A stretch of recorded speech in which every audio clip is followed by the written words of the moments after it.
Hello my friends, let's do another example of looping. Let's do the flowchart first. So let's start the flowchart, create a counter variable, initialize it with 1. We need to check the condition if the value of a is less than equal to 10. If the condition is true, it will come here and it will execute this instruction. Now friends, the instruction can be anything. It is not just printing hello or printing something on the screen. It can be anything. Okay, so now what I'm going to do, I'm going to ask him to print 2, just print 2. So what it will do, it will print 2 on the screen. I want to print multiple values. Okay, so I'll write comma and then I'll give it a string value, a string constant. So I want him to print 2 and x. So what it will do, it will print x as well. I want to print 3 values. So I'll put comma and in front of the comma, I'll write the name of the variable, which is a. The a variable is already created. Inside a, 1 is stored there. So now I'm asking him to print the value of a.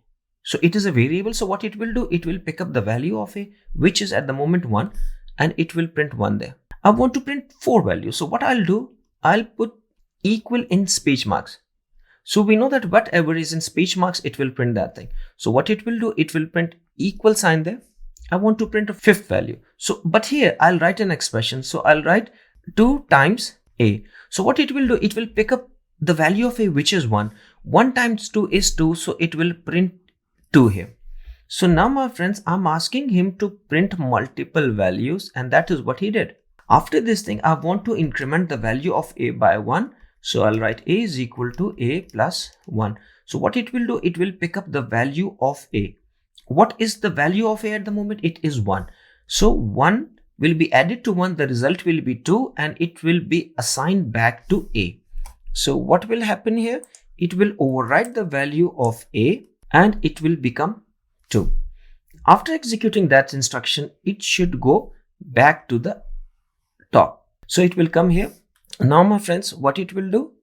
It will check this condition again. Is the value of a less than equal to 10? So the value of a is 2. So yes, it is less than equal to 10. So the condition is true. It will come back here again. And now it will print 2. So I'm asking him to print 2. So it will print 2. Then I'm asking him to print x because it is in speech marks. It is a string data, a character data. So it will print x. Now I'm asking him to print a. What is a? A is the variable. So it will print the value of the a. So it will go to a and the value of a is 2. So it will print 2. Then we have in speech marks, we have equal sign. So it will print that thing because that is the string data. We have an expression here. So it will solve the expression. So it will multiply 2 with the value of a. A is a variable. What is the value of a? It is 2. So a will be multiplied with the 2 and the result is 4. So it will print 4 here.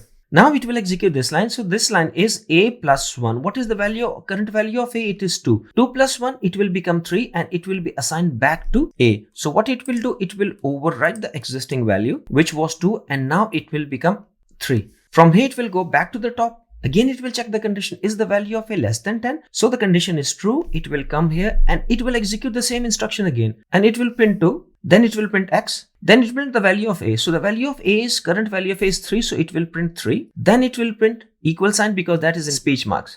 And then it will solve this expression. So it will multiply 2 with the value of a. The value of a is 3. So the result is 6. And it will execute 10 times. So my friends, if you look at this code, what it will do, it will print the times table of 2. So look at this code, my friends. So here we have, he is executing the same instruction again and again. But this instruction, I'm using the variables and doing the calculation. So every time it is just giving us the different outputs. So see, it is giving us 4 and 6 here, and this value is changing. So what do we need to do? Here inside the loop, we have to write the instruction which will be executed again and again, but it will give us some results. So that is completely on us, that what we want to execute again and again. So with this flowchart, with this logic, what we have done, we have printed the times table of 2. So instead of writing like 10 instruction, in every instruction, print 2 times 1 is equal to 2, print 2 times 2 is equal to 4. We have just written one instruction here